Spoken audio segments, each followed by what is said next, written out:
Hello everyone, my name is Mr. Ellis and I'm a PE teacher at Ladybridge High School, and today I'm going to give you a quick video on how learners can use Mindmaps at home.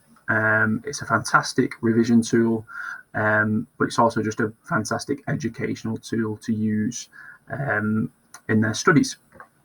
So it's important that you understand what a mind map is. Okay, so for me, a mind map's a very simple, it's a basic but highly effective way of getting key knowledge and ideas out of our brain and written down. Okay, that is in its simplest form what a mind map is.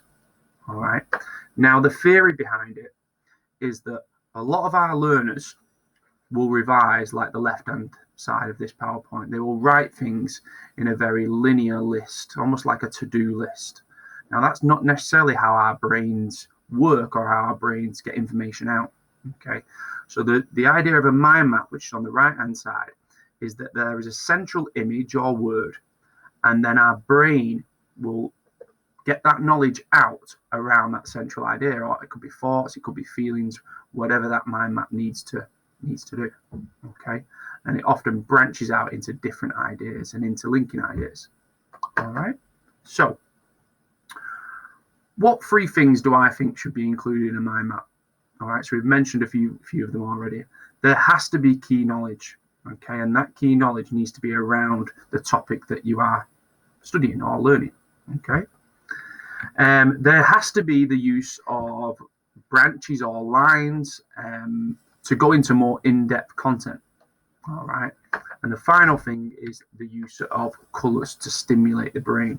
A lot of our learners will write in one colour, and it's very, very difficult to stimulate the brain and actually get the information in or out on the piece of paper if you're only using one colour. So whenever you're doing a mind map, use lots and lots of different colours, lots of branches to interlink ideas, as well as getting that key knowledge, that basic knowledge that you have to have on that topic. Okay. Now, as I've mentioned, this is a mind map on mind mapping. Okay, so it's quite a simple. I'm not going to go through each format of this because I've already mentioned some of it. But basically, the use of colours and highlighters and different fonts and different sizes is an excellent way of using in a mind map. Okay, the concept is to keep it simple, keep our brain interlinking ideas with the use of branches. Okay, that is in its simplest form what a mind map does.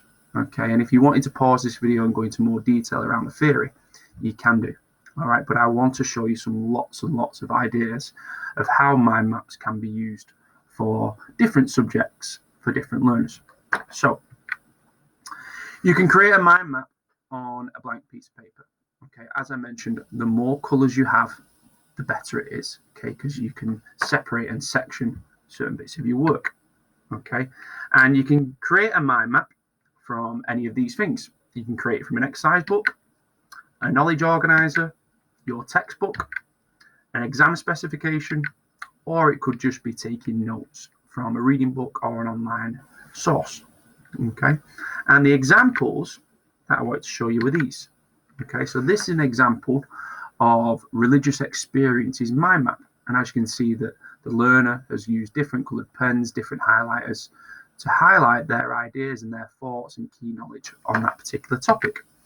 This is another mind map on an inspector calls. Okay, so it's a piece of English word. They've got key quotations, lots of different colours, lots of different branches that are stemming out from each bit of key knowledge that they want to talk about. Again, another one on Jekyll and Hyde in English, lots of key knowledge, lots of smaller branches that are branching out from that key knowledge as well. This is an example in citizenship on how to get better employability skills. So you can see that the key knowledge that they've got with the communication, teamwork, ability to learn and adapt, numeracy and diversity and organisation skills. But then with each one of them topics, they've branched off and expanded in more detail. Okay, that is the idea of a mind map. These are mind maps that have been taken from a GCSE simplified specification, and these are what they give you. So this is a PE example, so one that I use with my learners, and it's looking at Olympic and Paralympics. And as you can see, that the subheadings and the key knowledge is highlighted in different colors, but also they've got some interlinking ideas on there as well. And this is a food technology idea, again with your macro, micro, proteins, carbohydrates, fats, lots of key knowledge, lots of information for a learner to revise from, but also to educate themselves on. Now, for me, writing down mind maps on a piece of paper is brilliant, okay? But it's then your ability to be able to put that mind map to one side and have another go without it being in front of you, and to see what you've remembered and what you've been able to recall, okay? Just doing one mind map is not enough, okay? Once you've done it, you need to put it to one side and have another go and see what you can remember, what you can recall. Because on the day that you're doing an exam or a low stakes test in school, or even a high stakes test in school, then we want you to be able to recall this information when you've not got it in front of you anymore. So that is really important.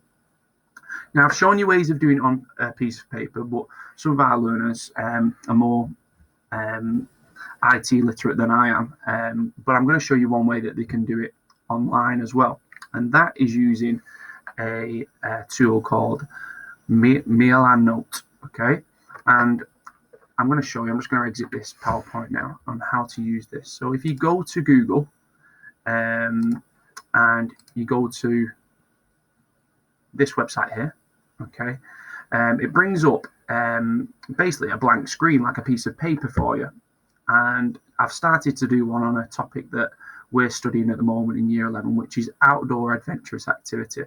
So what I've done is I've just clicked and dragged a board, stuck it in the center of my screen. This has made the start of my central idea for mind maps, okay? And then what I've done is I've branched off and I've done another bit of key knowledge, which is the list of outdoor adventurous activities. And then I've branched off again and I've started to give examples of different outdoor adventurous activities that there are.